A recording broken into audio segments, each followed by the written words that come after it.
오늘도 믿음의 승리를 위해서 거룩한 분투를 하고 계시는 사랑하는 성도님들에게 말씀 디저트를 드립니다. 건강하시기를 축복합니다. 오늘 말씀은 에스라 6장 1절에서 12절까지입니다. 이에 다리오 왕이 조서를 내려 문서 창고 곧 바벨론의 보물을 쌓아둔 보물 정각에서 조사하게 하여 메데도 앙메다 궁성에서 한 두루마리를 찾았으니 거기에 기록하였으되 고레스 왕 원년에 조서를 내려 이르기를 예루살렘에 있는 하나님의 성전에 대하여 이르노니 이 성전 곧 제사 드리는 처소를 건축하되 지대를 견고히 쌓고 그 성전의 높이는 60규빗으로 너비도 60규빗으로 하고 큰 돌 3켜에 새 나무 1켜를 놓으라. 그 경비는 다 왕실에서 내리라. 또 느부갓네살이 예루살렘 성전에서 탈취하여 바벨론으로 옮겼던 하나님의 성전 금, 은 그릇들을 돌려보내어 예루살렘 성전에 가져다가 하나님의 성전 안 각기 제자리에 둘지니라 하였더라. 이제 유브라데 강 건너편 총독 다뜨네와 스달보스네와 너희 동간 유브라데 강 건너편 아바삭 사람들은 그곳을 멀리하여 하나님의 성전 공사를 막지 말고 유다 총독과 장로들이 하나님의 이 성전을 제자리에 건축하게 하라. 내가 또 조서를 내려서 하나님의 이 성전을 건축함에 대하여 너희가 유다 사람의 장로들에게 행할 것을 알리노니 왕의 재산 곧 유브라데 강 건너편에서 거둔 세금 중에서 그 경비를 이 사람들에게 끊임없이 주어 그들로 멈추지 않게 하라. 또 그들이 필요로 하는 것 곧 하늘의 하나님께 드릴 번제의 수송아지와 순양과 어린 양과 또 밀과 소금과 포도주와 기름을 예루살렘 제사장의 요구대로 어김없이 날마다 주어 그들이 하늘의 하나님께 향기로운 제물을 드려 왕과 왕자들의 생명을 위하여 기도하게 하라. 내가 또 명령을 내리노니 누구를 막론하고 이 명령을 변조하면 그의 집에서 들보를 빼내고 그를 그 위에 메어 달게 하고 그의 집은 이로 말미암아 거름더미가 되게 하라. 만일 왕들이나 백성이 이 명령을 변조하고 손을 들어 예루살렘 하나님의 성전을 헐진대 그곳에 이름을 두신 하나님이 그들을 멸하시기를 원하노라. 나 다리오가 조서를 내렸노니 신속히 행할지어다 하였더라. 말씀 제목은 돌아오기만 하면 하나님이 다 하신다. 돌아오기만 하면 하나님이 다 하신다. 아담이 범죄한 후에 하나님을 피해서 동산 나무 사이에 숨어 있었습니다. 하나님이 죄를 지은 아담에게 그를 부르시면서 아담아 어디 있느냐라고 물으시죠. 이 음성은 오늘날까지 죄로 인해서 하나님을 피해 있는 우리 모두에게 늘 동일하게 들려주시는 음성이었습니다. 동산에서 벗어나서 다른 곳에 간 것이 아니라 여전히 동산 안에 있었고 단지 하나님을 피해 있는 모습이었습니다. 우리가 여전히 교회에 다니면서 하나님을 피해 있을 수 있다는 것입니다. 교회 의자에는 앉아 있는데 하나님은 우리의 이름을 부르시면서 네가 어디 있느냐라고 물어보십니다. 어디 있는지 몰라서 하나님과 무슨 숨바꼭질을 하자고 그렇게 부르시는 게 아니죠. 있어야 할 곳에 있지 않았기 때문에 뻔히 보고 계시는 우리의 이름, 그 이름을 부르신다는 것입니다. 지금 여러분들 어디에 계십니까? 우리가 마땅히 있어야 될 곳이 어디입니까? 하나님을 피하지 않는 자리. 그런 의미에서 지금 옆에 하나님이 함께 하셔야 힘이 나고 기쁨이 생겨지는 바로 그 자리. 거기가 우리가 있어야 될 자리 아니겠습니까? 여러분이 예배의 자리에 있고 예배당 안에 있기만 하면 언제나 하나님을 피하고 싶지 않은 마음으로 있다고 그렇게 말할 수 있는 것 맞습니까? 그건 아니지 않습니까? 우리 몸이 동산 안에 있다 할지라도 우리 몸이 교회 안에 있다 할지라도 내 마음이 하나님을 피한 자리에 숨어 있는 상태가 얼마든지 있을 수 있다는 것입니다.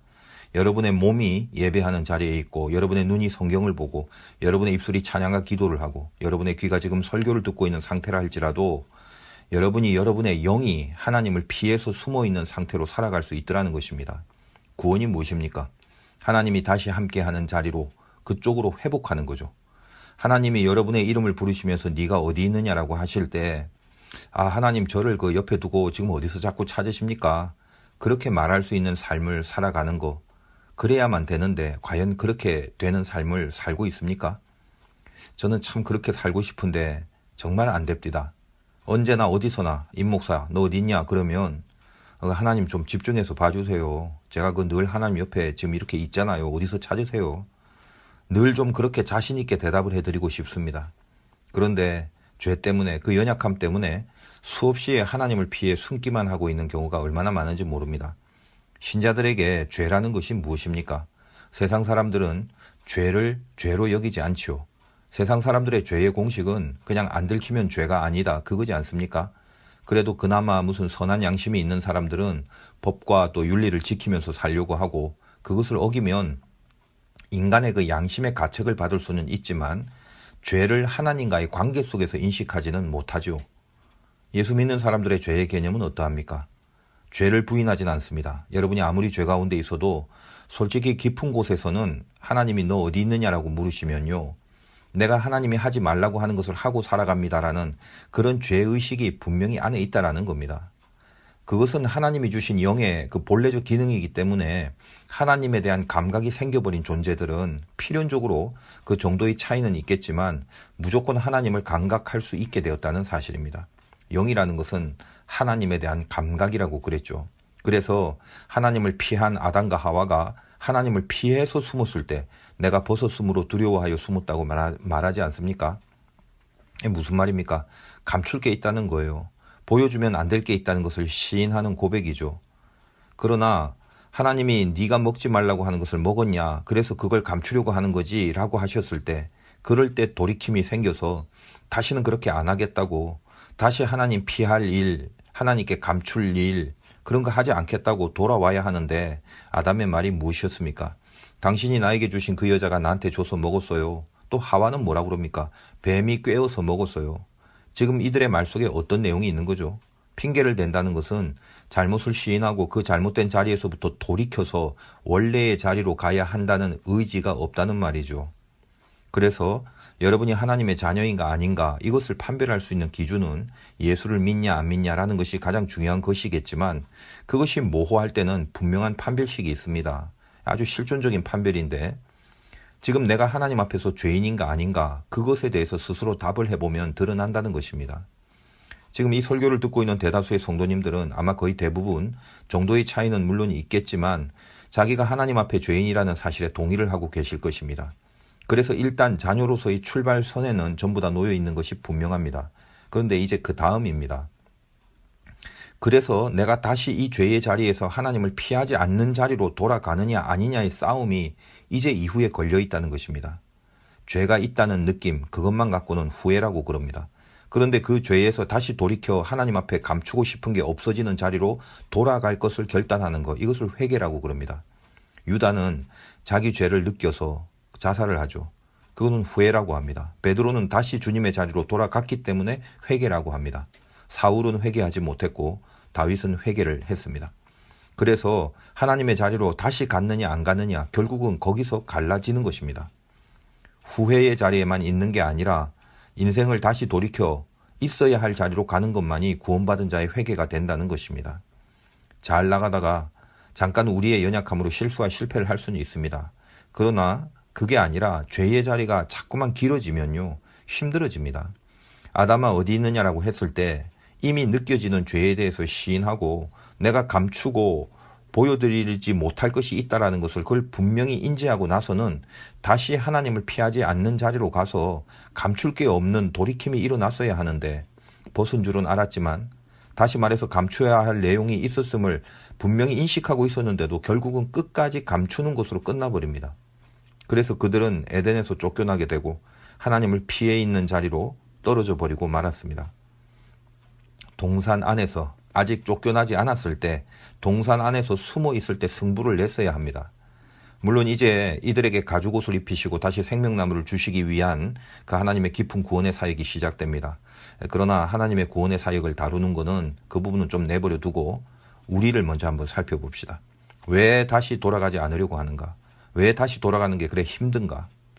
같은 분량의 물이라도 그것이 얼면 얼음이 되죠. 얼음이 되어버리면 원래 담아두었던 물컵에 들어가기가 힘들어집니다. 녹으면은 자연스럽게 들어가는데 얼음이 되어버렸으니까 원래의 컵이 불편하고 힘들어집니다. 원래 얼기 전에는 물이었을 때, 그때는 전혀 불편함 없이 잘만 들어가 있던 그런 컵이었는데, 그런데 얼음이 되니까 더 이상 그 컵이 편하고 또 즐겁고 또 좋아 보이지가 않더라는 것이죠. 저의 영적인 경험을 예를 들고 싶지만 또 너무 큰 도전은 부담이 될 수도 있으니까 좀 쉽고 좀 재미있는 말을 해보려고 그럽니다. 저는 부모님이 워낙에 커피를 좋아하셔서 4살 때부터 커피를 마시고 살았어요. 안 믿는 사람도 있는데, 저는 초등학교 때 대회 활동 같은 걸 많이 하다 보니까 이제 수희 아저씨에게 말만 하면 저만 이제 늘 프리패스로 점심시간에 교문 밖에 이제 나갈 수 있는 권한이 자연스럽게 주어져 있었습니다. 그러면 이제 짜장면 집에 가요, 점심시간에. 짜장면 먹고 그 집 주인 아주머니도 늘 인스턴트 그 맥스웰 커피라고 하는데 그 당시에 그것을 저에게 주십니다.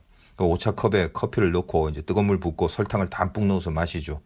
그런 식으로 제가 나이가 30이 넘을 때까지 저는 커피를 마시면서 살았습니다. 왜 그렇게 커피를 좋아했느냐? 다른 이유는 없어요. 단맛, 그겁니다. 단맛에 먹는 거.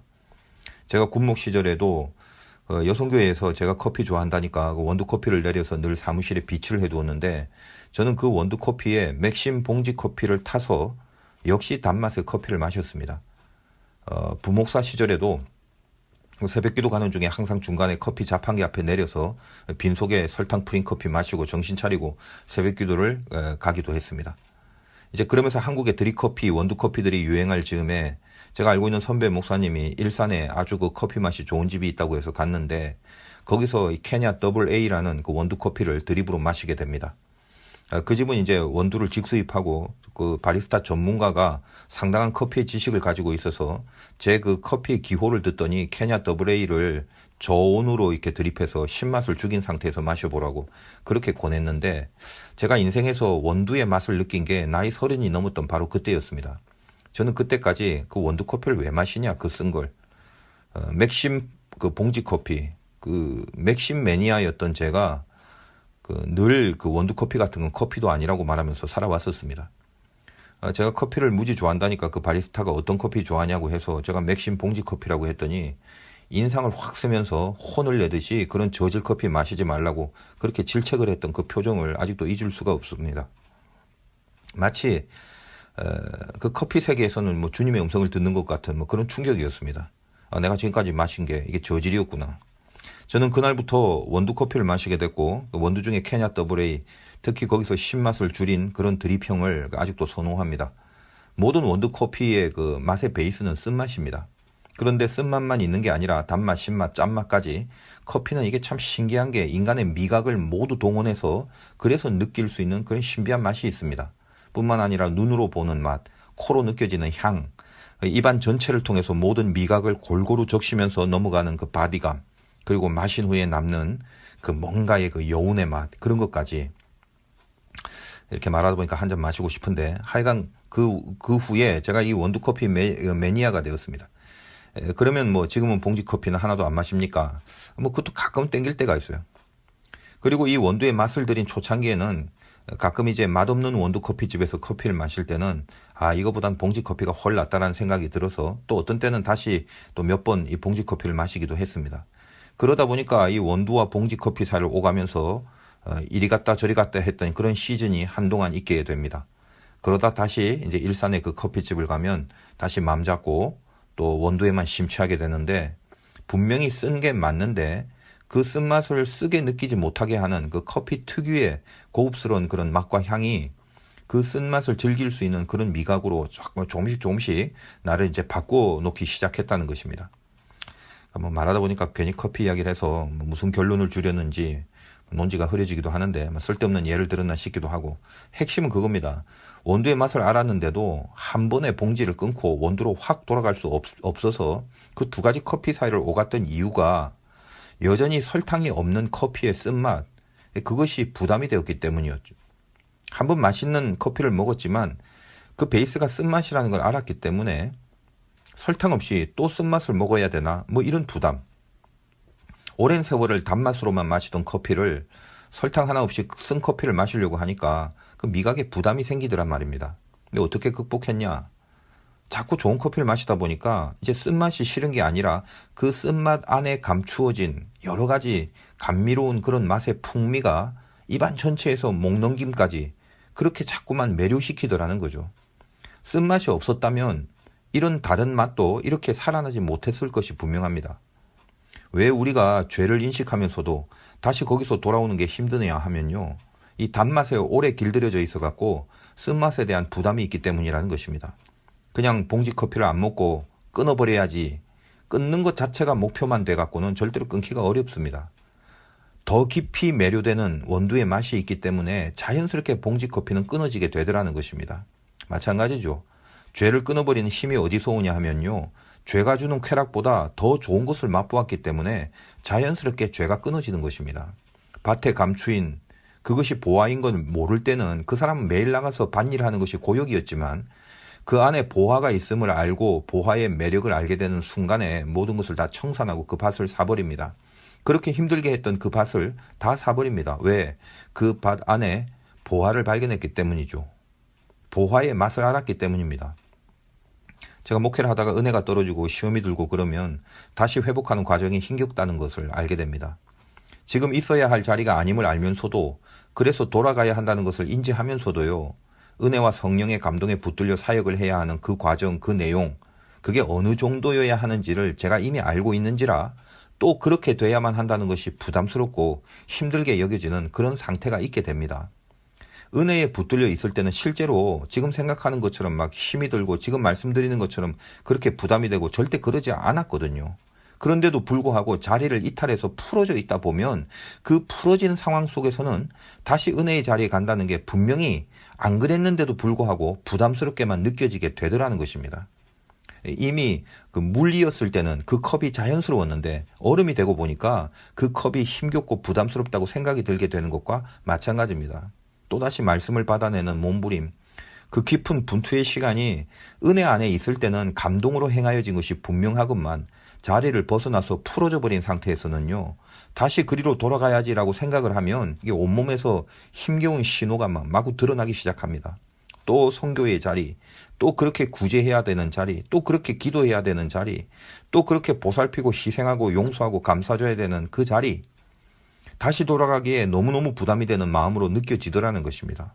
왜냐? 실은 진짜는 그게 아닌데 멀어져 버려갖고 굳어진 얼음이 되어버려서 다시 물의 입장을 자연스럽게 느낄 수 없게 만들어져 버렸기 때문이라는 거죠. 여러분은 어떻습니까? 저는 목회자로서의 예지만 여러분은 이 치열한 세상에서 다시 하나님을 피하지 않는 그 자리로 돌아오려면요. 다시 기도의 자리에 나가면 내가 더 나아질 수 있을까? 그 일이 해결될까? 다시 예배의 자리로 나아가면 그 문제에 하나님이 손대 주실까? 다시 믿음으로 굳게 마음을 잡고 세상의 것들 과감히 끊어버리고 돌아서면 과연 행복할까? 그리고 하나님이 그런 모습, 노력하는 거 이런 거 다 바라보시면서 과연 그것 때문에 나를 도와주실까?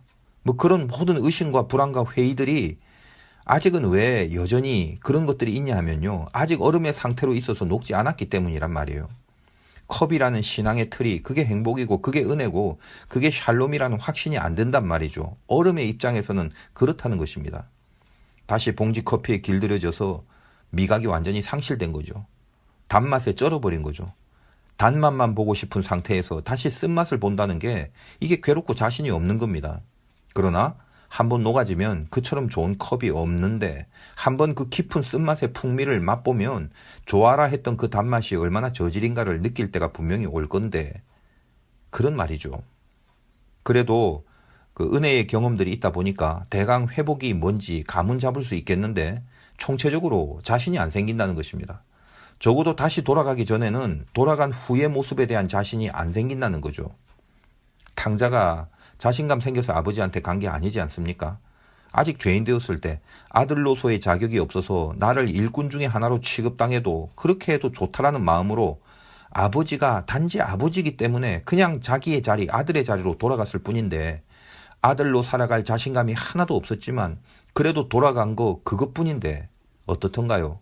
아버지가 다 해주십니다. 그냥 아들로서 모든 대우를 다 해주시지 않습니까? 오늘 본문은 말씀이 선포되면서 오랫동안 막혔던 이 성전의 공사가 다시 시작되는 큰 은혜와 만나게 됩니다. 다시 그들이 하나님의 말씀을 지속적으로 접하면서 다시 있어야 될 자리로 돌아왔습니다. 16년을 멈추었던 영성입니다. 무슨 자신감이 있어서 돌아왔겠습니까? 공사하는 방법이나 기억이 나겠습니까? 다시 해나갈 자신감이 있었겠습니까? 그런데 돌아왔을 뿐입니다. 그냥 말씀에 붙잡히고 그 말씀 하나로 그냥 돌아왔을 뿐입니다. 그것만 결단하고 다시 자리로 돌아왔기만 했을 뿐입니다. 당시 다리오 왕이 고레스 왕이 허락한 조서를 찾는 일, 그거를 버리지 않습니까? 2절에 보니까 메데도 앙메다 궁성에서 한 두루마기를 찾았으니 거기에 기록하였으되 여기 있는 앙메다 궁정이라는 것은 거기서 이제 두루마리로 된 조소를 찾았는데 쉽게 말하면 옛날 그 대통령 안가처럼 여름에 사용하는 대통령의 궁전, 왕의 궁전입니다. 그걸 어떻게 거기서 찾게 되는지 이 자체가 미스테리예요. 그냥 말씀에 붙들려서 다시 자리로 돌아왔을 뿐인데 말입니다. 그리고 그 조소를 통해서 바벨론의 그 지배 시에 빼앗겼던 것들 있잖아요. 앞에도 나왔지만 모든 성전의 집기들 그거 다시 찾아서 새로운 성전 안에 두게 됩니다. 5절 또 느부갓네살이 예루살렘 성전에서 탈취하여 바벨론으로 옮겼던 하나님의 성전 금 은그릇들을 돌려보내어 예루살렘 성전에 가져다가 하나님의 성전 안 각기 제자리에 둘지니라 하였더라.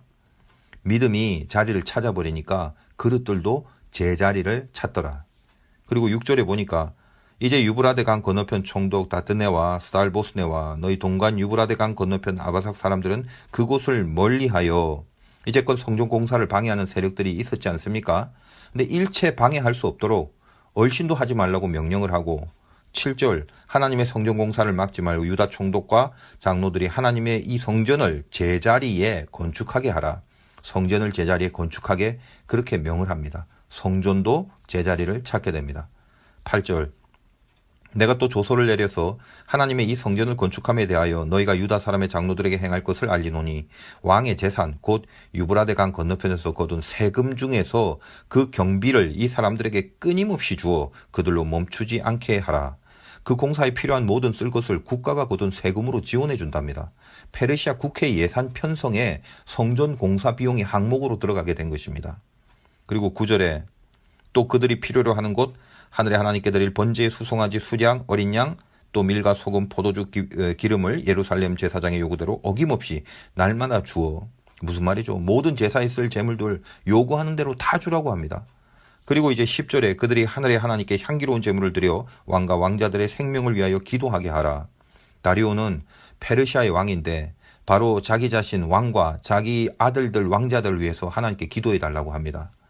혹시 방해하는 자는 다 처벌할 것이니까 속히 공사를 행하라고 명령하면서 그것이 오늘 본문의 내용입니다. 기적입니다. 신비입니다. 그냥 돌아왔을 뿐인데 말씀 붙잡아 제자리 찾았을 뿐인데 하나님이 다 하십니다. 자신감 갖고 돌아온 게 아닙니다. 무슨 뒤에 계획이 있어서 돌아온 게 아닙니다. 그냥 돌아왔을 뿐입니다. 탕자가 돌아오지 않았다면 어찌 아비가 잔치를 열고 가락지를 끼워줄 수 있었겠습니까? 이스라엘이 말씀 앞에서 다시 자기 자리로 돌아와서 하나님을 피하지 않았을 때 하나님은 그 다음에 모든 일을 홀로 해 나가시더라는 것입니다. 우리가 다시 돌아가도 되는 그저 돌아가기만 해도 되는 이유가 바로 여기에 있습니다. 돌아가는 것을 힘겹게 여기지 마십시오. 다시 돌아가면 과연 잘할 수 있을까라는 자신이 없는데 그런 생각을 버리시기 바랍니다. 돌아가기만 하면 하나님이 다 하십니다. 이후를 생각하지 말고 일단 끊어버리고 돌아오시기 바라요. 그리고 하나님의 하시는 일을 간증으로 지켜보시기 바랍니다. 오늘 말씀 디저트 드신 후에 여러분 원두커피 한잔 하십시오. 몸에 안 좋은 저질 커피 단맛 때문에 드시지 마시고 품격 있는 원두커피의 그 깊은 쓴맛 안에 감추어진 환상의 풍미를 한번 즐겨보시기를 주님의 이름으로 축원드립니다.